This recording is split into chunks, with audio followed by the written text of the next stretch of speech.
نحمده ونصلي على رسول الكريم أما بعد قال الله تعالى في القرآن الحكيم فأعوذ بالله من الشيطان الرجيم بسم الله الرحمن الرحيم يرفع الله الذين آمنوا منكم والذين أوتوا العلم درجات والله بما تعملون خبير صدق الله العلي العظيم السلام علیکم ورحمۃ اللہ وبرکاتہ۔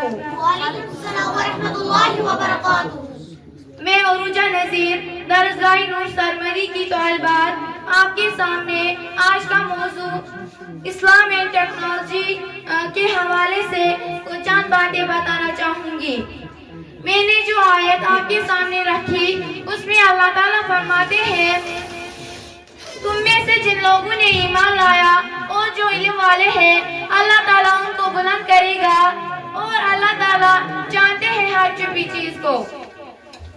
اللہ رب العزت کا شکر ہے جس نے ہمیں اس مجلس میں جمع ہونے کی توفیق عطا فرمائی اور مجھے آپ کے سامنے کھڑا ہونے کی توفیق دی، چونکہ یہاں پر جمع ہونا بظاہر تو ایسے ہی لگتا ہے بٹ اس میں اللہ کے ہاں بہت اجر ہے، کیونکہ اس کے پیچھے ایک عظیم مقصد ہے اور اس مقصد میں سنانے والے اور سننے والے کو برابر شریک ہے، کیونکہ ایک فلاسفر نے کہا ہے it needs courage to be stand up and speak but it needs more courage to listen and to sit and listen۔ سو ہمیں اس چیز کو ذہن میں رکھ کر اس نیت سے یہاں بیٹھنا چاہیے کہ اللہ ہم سے اس چیز سے راضی ہے اور ہمیں یہاں سے کچھ حاصل ہو اور ہم یہاں سے کچھ نہ کچھ فائدہ لے کر ہی چلے۔ اگر ہم یہاں سے نکلتے سمے ایسے ہی نکلے جیسے ہم آئے تھے تو مجھے نہیں لگتا یہاں پر ہمارا ہونا یا نہ ہونا کسی کام کا ہے۔ اب وقت ضائع کیے بغیر میں اپنے ٹاپک پر آتی ہوں جو کہ اسلام اینڈ ٹیکنالوجی ہے۔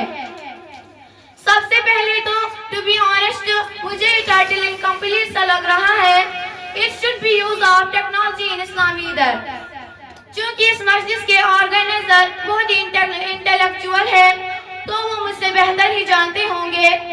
بہرحال اسلام میں اگر ٹیکنالوجی کی بات کریں تو فرام دی ویری بگننگ جب کعبہ کی تعمیر نئے سے کی جا رہی تھی نبوت سے پہلے تو وہاں پر اس بات پر جھگڑا ہوا تھا کہ سنگ اسود کو کون سا قبیلہ اپنی جگہ پر رکھے گا، تو یہ لڑائی بہت دنوں تک چلتی رہی۔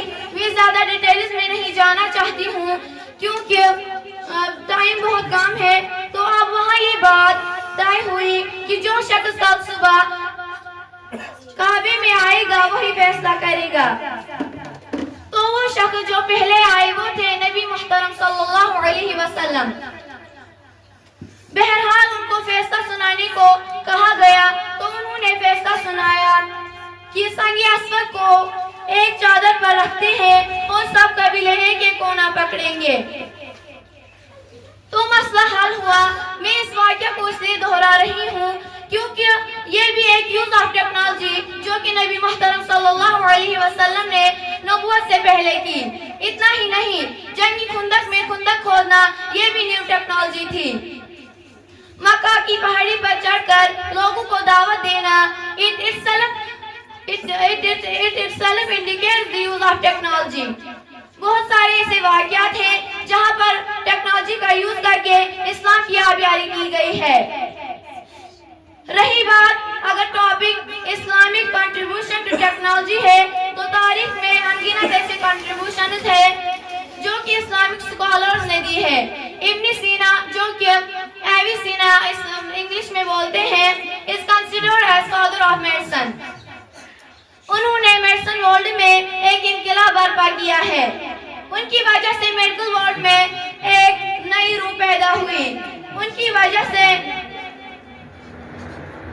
دوسرا ہے جابر بن حیان is considered as father of ancient chemistry if I am not wrong۔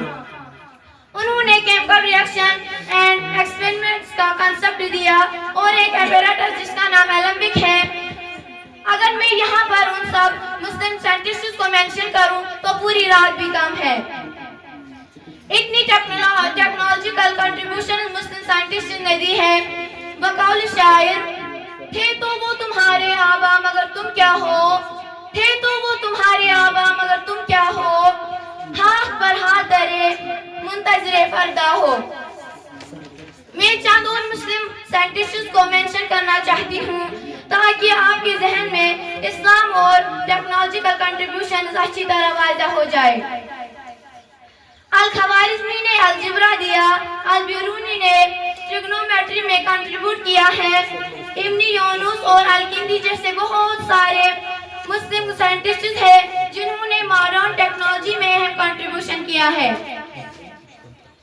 اب آخر میں جو بات ہمیں یہاں سے اپنے ساتھ، اپنے بچوں کے لیے، اپنے لیے، اپنے بھائیوں کے لیے پیغام لینا ہے وہ یہ ہے کہ ہمارا جو پاسٹ ہے وہ ایک روشن ستارے کی طرح چمکتا ہوا ہے، اور ابھی ہماری ذمہ داری ہے کہ ہم اسلام کے فیوچر کے لیے کچھ کنٹریبیوٹ کریں اور دنیا کو پھر سے دکھائے کہ محمد صلی اللہ علیہ وسلم کی امت میں بھی وہ آج بھی وہ جذبہ بیدار ہے جو اس دنیا کی بہتری کے لیے کوشاں ہے۔